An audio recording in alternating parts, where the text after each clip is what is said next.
All right, so enter this woman right here, one of the biggest actresses of the last 30 years, Natalie Portman. Everyone knows her face. She's done a variety of big franchise movies, but at the same time, there's a big question about her past, and that's, was she abused as a teenager? Playing that, we have to look at her first movie ever, which she did when she was 12 years old, and was called Leon the Professional, and it was a hit, making $43 million on a budget of $16 million. The movie got good reviews and made some money. There was actually an issue where a lot of people thought the movie was kind of creepy, with mainly the outfits that Natalie Portman at the age of 12 was wearing, like this one, and then also at the same time the nature of the relationship with her and her co-star, who was 45 years old, which could be seen from this clip that was actually deleted from the US release, but was released in Europe.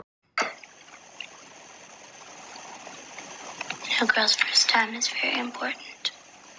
It determines the rest of her life sexually.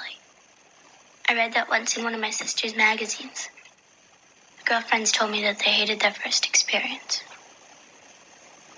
That's because they didn't love the guys.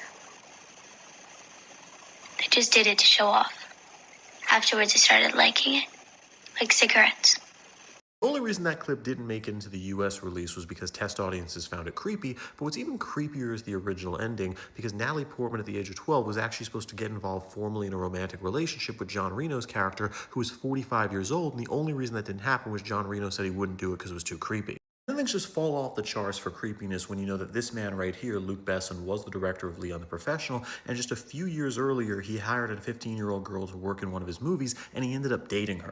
That actress right here is Mae Wen, who went to work for Luke Besson when she was just 15 years old and he was 32, and he ended up starting dating her while they were working on the project, and then 1 year later when she was 16, she got pregnant by him, and the reason it wasn't frowned upon was because it was French law where the age of consent did allow them to be together. Really looking at how creepy the visuals were on Leon the Professional, the nature of Luke Besson's life, where clearly he was writing himself as the story for this movie, he probably had some sort of interest in Natalie Portman the entire time and wanted to display her for the world. This gets so much worse is how the world treated Natalie Portman after that, because when she was 13 years old, her local radio station in Long Island began doing a countdown clock for when she would be turning 18. And then also at the same time, Maxim magazine bought photos of her, put it in the magazine, and then told the audience, hey, here's her birthday for when she turns 18. You guys just have to wait 4 more years. At the same time, the nature of the roles Hollywood kept on giving to Natalie Portman were very strange, where she was actually cast to be the love interest to Leonardo DiCaprio when she was 14 years old in the movie Romeo plus Juliet. Natalie Portman got fired from the role because Leonardo DiCaprio had to do a makeout scene with her and thought it was creepy because of how young she was, and just put in perspective, she was too young for this guy.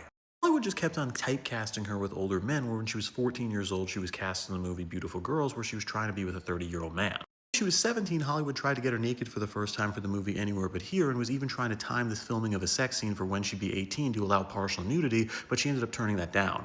I think there was definitely some abuse going on from the studio system, and it was very creepy, but with that, I'm Charles Pearl. Subscribe to learn something.